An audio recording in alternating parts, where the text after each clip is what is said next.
Now I want to bring in our U.S. Report regular, former White House Chief of Staff and Senior Advisor at Bondi Partners, Mick Mulvaney. Mick, great to have you here tonight. Now, Ron DeSantis, he's been a pretty busy fella. He's recently launched a new book at an event in West Palm Beach. You were there, I understand. Apparently, a lot of Trump supporters showed up.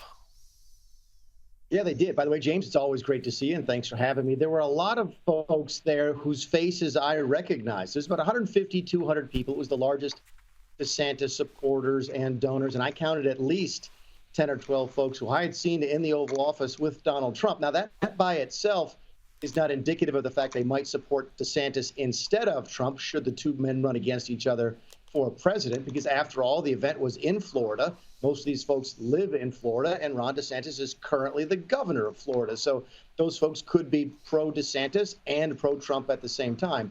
But still, you did get the feeling, the general undercurrent there, even amongst the hardcore Trump supporters, was that they were looking for something else, and the first place they were looking was Ron DeSantis. Yeah, and this new book, The Courage to Be Free, it's shooting to the top of the bestseller lists. I think it's #1 on Amazon now.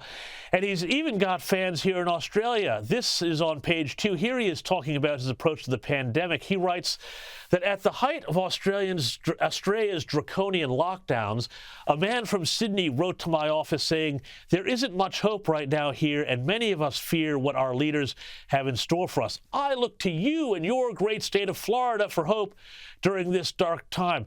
Thank you for standing up for us. Now, first of all, Mick, I got to assure everybody that was not me, the man from Sydney who wrote to Ron DeSantis, but he's really playing up this idea that Florida is a beacon of freedom, isn't he?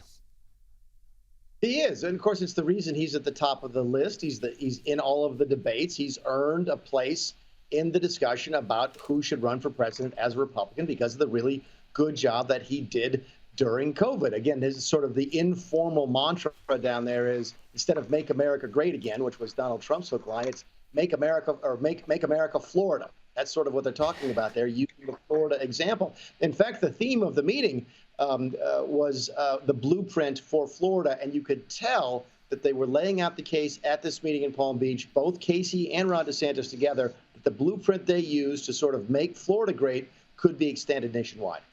Yeah, and tell me a bit about Casey DeSantis, who would be Florida's first lady and would potentially, if Ron DeSantis won, America's first lady. How has she been presenting herself, and has she been getting out there on the stage, making herself known? I know that the family, they paint a very attractive picture, but tell us a bit more about Casey and what she's been saying. Yeah, I know Casey a little bit. I obviously don't know her as well as I know Ron because, we didn't work together, but I played golf with her. She's an excellent golfer, by the way. They put her up in a policy position for an hour. She ran her own policy discussion for at least, I think it was actually more than an hour, on the initiatives that she had been running in Florida, a lot of them having to do with sort of coordinating government social efforts with private charities. And she did that for a good, solid chunk of time in a way that most governors can't do. She's a viable political candidate by herself right now. If Ron gets run over by a bus tomorrow, God forbid, Casey DeSantis could run for and win the governor's office in Florida. That's how capable she was. And you got the sense that part of the underlying discussion at the conference was, wow, look at these folks. Wouldn't they make a great first couple in Washington, D.C.? Yeah, that's amazing. And also, I noted that in the Wall Street Journal this week, Ron DeSantis wrote this piece called DeSantis versus Disney, why I stood up to Disney. And I tell you, within hours of the thing going on online, I had about 5 people send it to me, all saying, hey, this is a great piece. Read this piece. You got to talk about it on the show. Now, tell us a little bit about what he said here, why they took on Disney, but also how this is part of a broader strategy of essentially appealing to normal Americans against woke corporate America. Yeah, Ron's come under a little bit of criticism for this, even from some Republicans who think it's not right that you would use the power of government against corporate America. And again, there's a longer discussion, James, about the current friction between corporate America and the Republican Party. But I don't think Ron sees it like that. I think if you asked him what he did, he said, look, I just took away certain benefits that the government had given this corporation because this corporation was now deciding to play politics. Corporations in this country used to sort of stay in their lane. They'd get involved in policies that impacted them. So Disney might get involved with tax policy.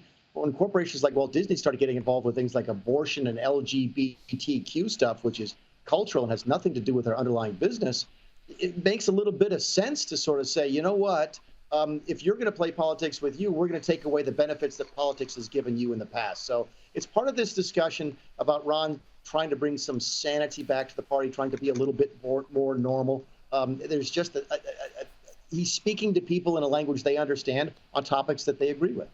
Yeah, I mean, look, I think that, you point to that, I guess you could say libertarian wing, or some would say country club wing of the party that doesn't want any of that sort of stuff even brought onto the public stage. But I frankly thought it was amazing to see so many Democrats freak out that Ron DeSantis, oh my God, took tax breaks away from a giant corporation.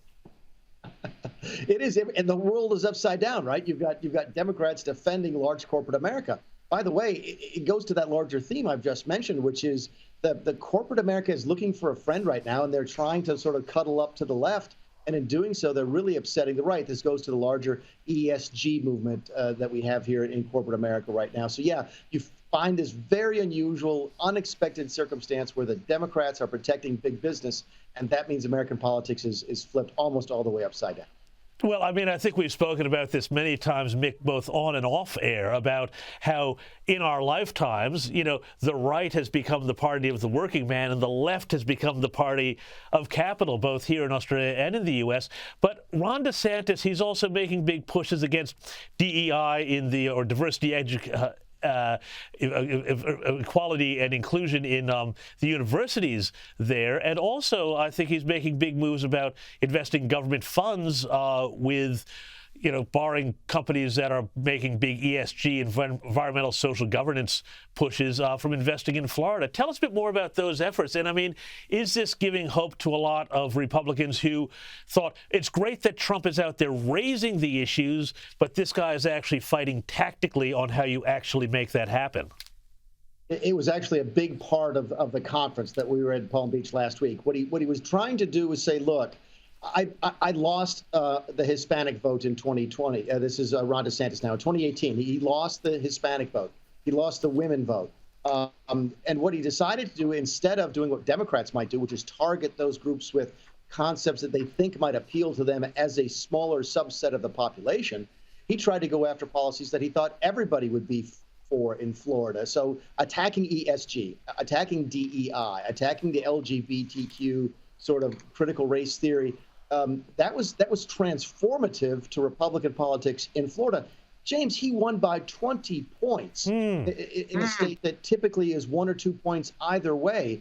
And one of the largest themes of the meeting was, look, good policies make good politics. We did not try and cater to these folks. We didn't try and sort of kiss up to them. We didn't sort of try and schlep to them. We just made good policies for everybody. And lo and behold, they won Hispanics by a huge margin. They won women by a huge margin. They won the election by a huge margin. So I think that's what he's sort of laying out, is that, look, if you want to be president, you want to be governor, you want to be good at what you do, have good policy, and the votes will follow.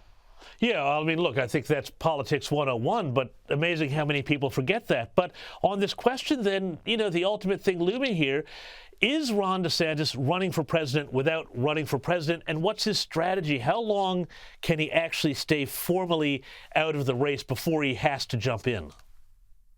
I think he's under a little bit of pressure from his donors to maybe get in early, because they think if he does that, it will sort of prevent other people from running and sort of clear the field. Everybody who's against Trump is worried about the same thing, which is Trump can be beaten one-on-one, but cannot be beaten 6-on-1. So folks are sitting there going, oh, no, Nikki Haley's already in the race. Mike Pompeo's talking about it. Mike Pence is talking about it. And they're encouraging Ron to go early because they think that will discourage the other people and thus sort of shrink the field. I don't see it like that. I think Ron is right to wait. There's no real benefit politically, legally, or financially to declare early. He can raise money right now in his PACs and other super funds and so forth. So he's got the opportunities to raise money. He's got a plenty large enough national sort of platform. He's on this book tour. I was on the other side of the state just this morning before I came to Las Vegas, and there's 1,000 people waiting in line to sign his book in Florida. So he's getting huge crowds as it is. He's on by the way, he loved the fact he was going to be on the New York Times bestseller list. He said that was his goal. Put his name to the top of the list. So listen, he's doing all the right things. If he decides to run, he's clearly the front runner amongst the challengers to Donald Trump. Well, you know he's the front runner when the New York Times and everybody else is working up those pieces that say a Ron DeSantis presidency would be worse than Donald Trump. Mick Mulvaney, thank you so much, as always, for your insights. Really appreciate it. We'll speak to you next week.